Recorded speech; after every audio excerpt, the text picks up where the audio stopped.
네, 유초등부 주간 예배 오신 많은 성도님들 환영합니다. 우리 아이들 너무 예쁘죠?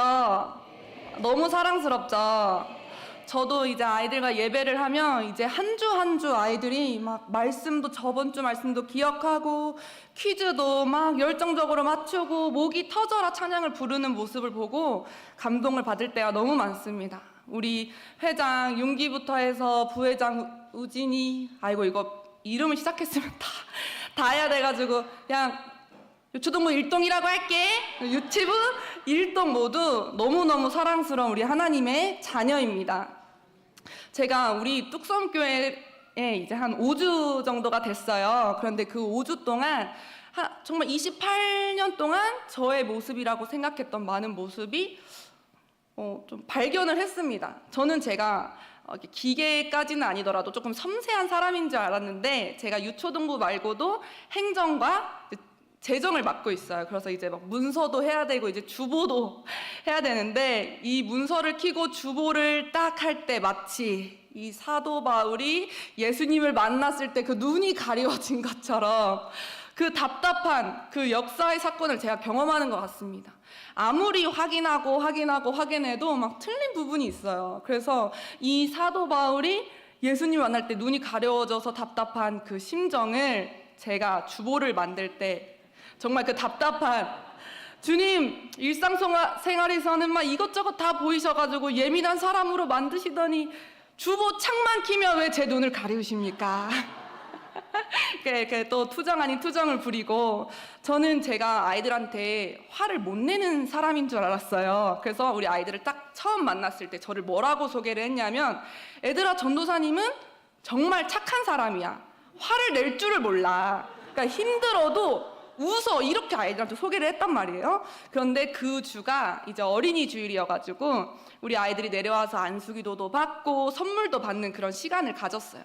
밖에서 대기를 하는데 그 우리 아이들의 그 초등학생만의 그 소란스러움이 있지 않습니까?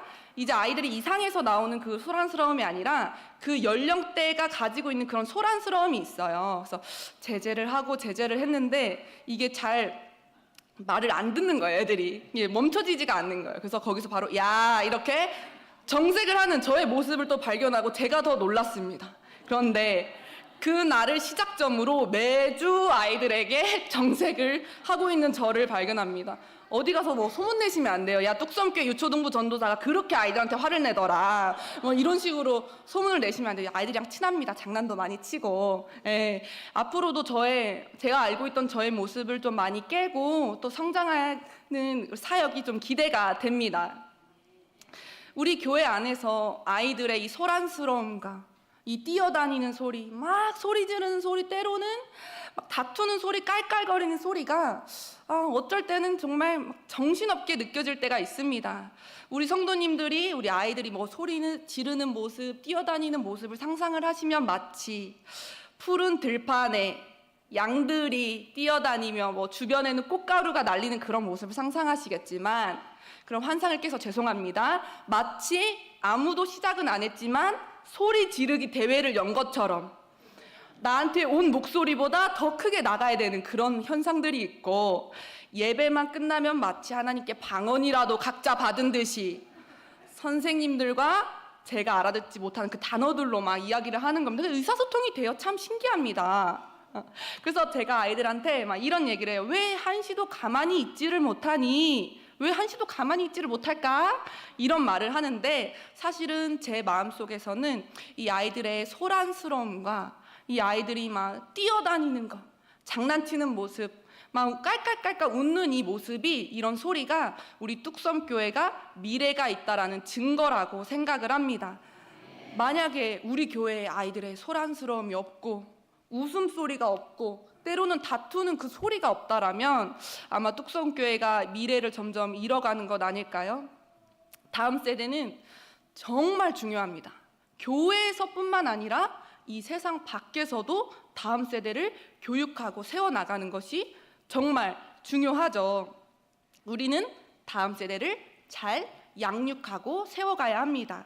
오늘 본문 말씀은 바울이 디모데에게 너의 믿음이 어디서 시작됐는지를 이야기를 합니다. 그 믿음은 먼저 내 외조모 로이스와 내 어머니 유니게 속에 있었다.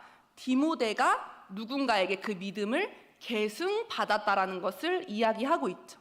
다음 세대를 세우기 위해서는 누군가가 믿음을 반드시 계승을 시켜 주어야 합니다. 오늘 저는 이 말씀을 통해서 이 믿음의 계승으로 다음 세대를 세워나가는 3가지 은혜를 나누고자 합니다.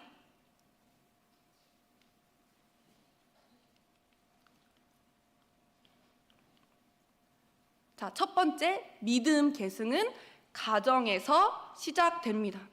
이 사도 바울은 디모데를 정말 사랑했어요. 어느 정도로 사랑했냐면 나의 양 아들로 생각할 만큼, 선교도 데리고 다닐 만큼, 이 교회의 지도자로 세울 만큼 정말 사랑했습니다. 이 디모데는 태어나서부터 자랄 때까지 이제 외할머니 로이스와 엄마 유니게의 신앙생활을 보고 자랐겠죠. 어떤 신앙생활을 해왔겠습니까? 하나님을 찬양하는 것, 하나님께 기도하는 것, 하나님을 경외하고 하나님께 엎드려지는 그런 신앙생활을 하면서 참 그리스도의 모습을 배웠을 것입니다. 이 신앙교육의 첫 번째 자리는 교회가 아니라 가정입니다. 물론 교회도 너무너무 중요하죠. 교회 프로그램도 너무 중요하고 교육 부서의 가르침도 너무 중요하고 있는 수련회도 정말 중요합니다. 그러나 우리 아이들이 가장 많은 시간을 보내고 가장 많은 가르침을 받는 가정이 가장 중요한 것입니다. 이 부모님의 모습을 보고 그것이 아이들의 삶으로 배워서 그것이 아이들의 가치관이 되고 믿음이 되고 정체성이 될 것입니다. 근데 이런 말이 있죠. 부모는 자식의 거울이다 라는 말이 있습니다. 부모님이 힘들 때 어떤 말을 하는지, 부모님이 절망 가운데 있을 때 누구를 의지하는지, 부모님이 기쁘고 부유할 때 누구에게 감사하는지, 부모님이 누구의 손을 붙잡고 있는지를 아이들이 다 보고 있습니다. 부모님만 아이들이 태어나서부터 자라기까지 보고 있는 것이 아니에요. 아이들도 그 부모의 모습을 보고 그대로 믿음이 자라게 된다라는 것이죠. 어떤 부모님들은 이렇게 이야기하세요. 저는 믿음의 부모가 되기는 좀 부족합니다. 나는 신앙이 좋은 사람이 아니어서 그냥 교회에다가 저희 아이들 신앙생활 좀 맡기려고요.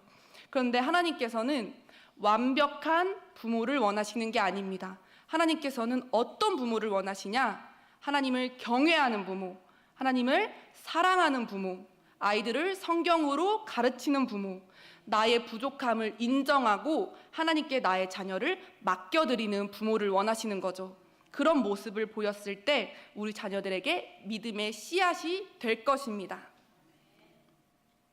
자, 두 번째는 믿음 계승의 열매는 하나님이 맺으신다는 것입니다. 우리 본문에서 바울은 내 속에 있는 줄을 확신하노라 라고 말합니다. 무엇이 내 속에 있는 줄을요? 로이스와 유니게의 믿음이 너의 속에도 있는 줄 확신한다고 이야기합니다. 이 로이스와 유니게는 이 디모데의 삶에 믿음을 심어주었죠. 말씀도 심어주고 기도도 가르치고 이 참 그리스도의 신앙의 본이 되었습니다. 그러나 디모데의 믿음의 열매까지는 맺어주지 못했습니다. 이 디모데 안에 있는 거짓 없는 믿음, 참 믿음은 누가 맺으셨을까요? 하나님이 맺으셨습니다. 우리 고린도전서 3장 6절을 함께 읽겠습니다.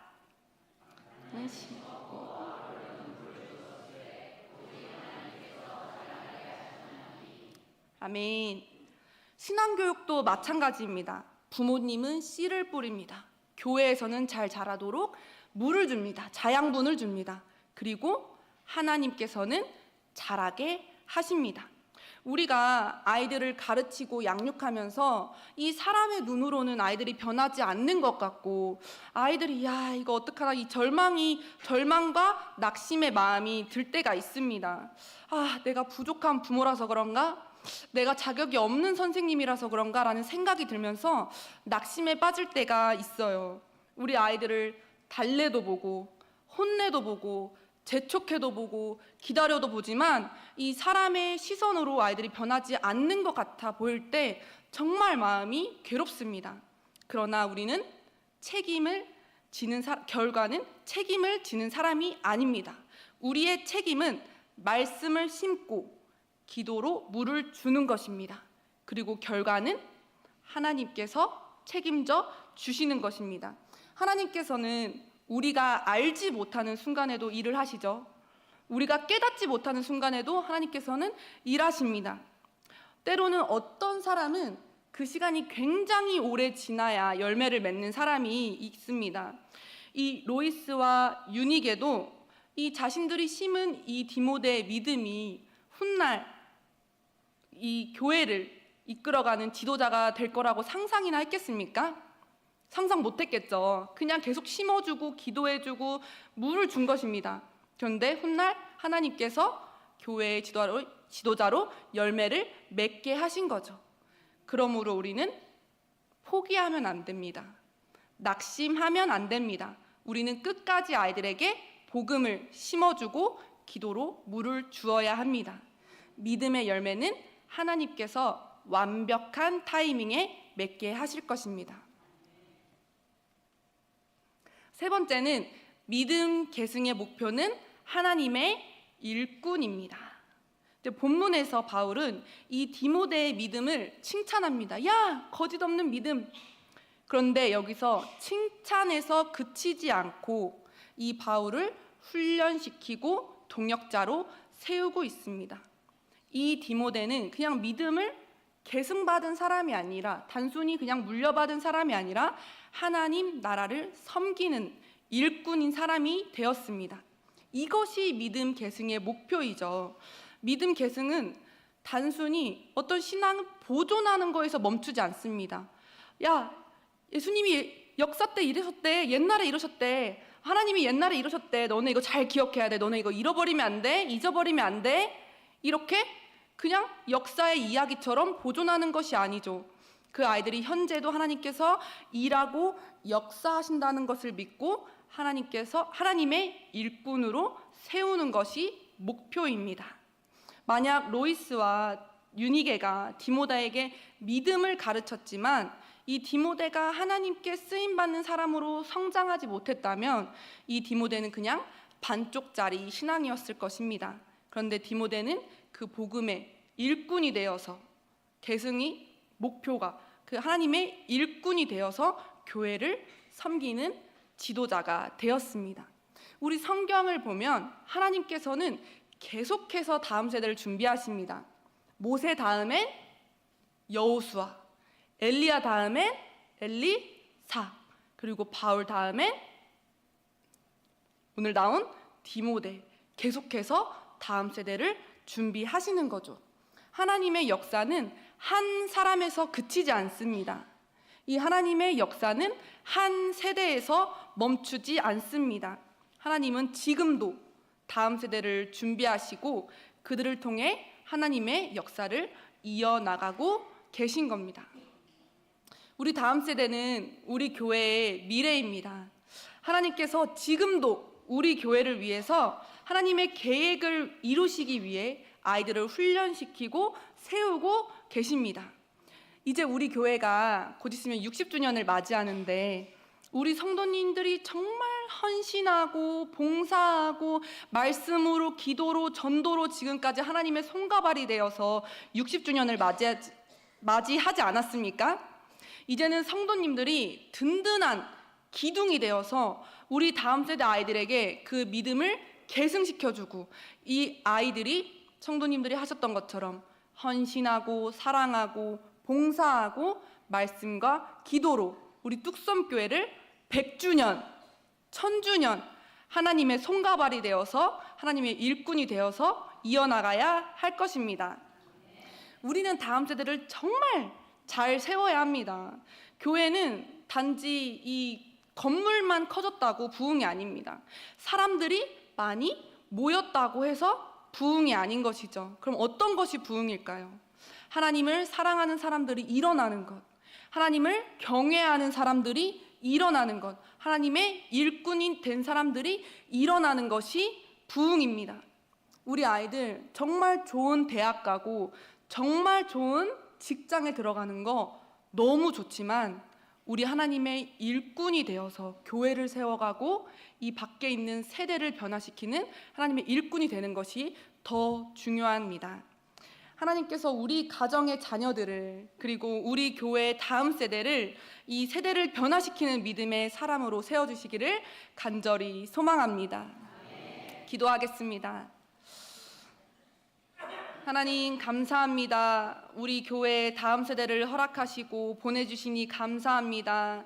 주님, 우리가 다음 세대에게 믿음의 계승을 잘 물려주어서 우리 아이들이 복음을 듣는 것에서 그치지 아니하고 정말 하나님의 손가발이 되는 일꾼으로 클 수 있도록 주님 인도하여 주시옵소서. 예수 그리스도의 이름으로 기도합니다. 아멘.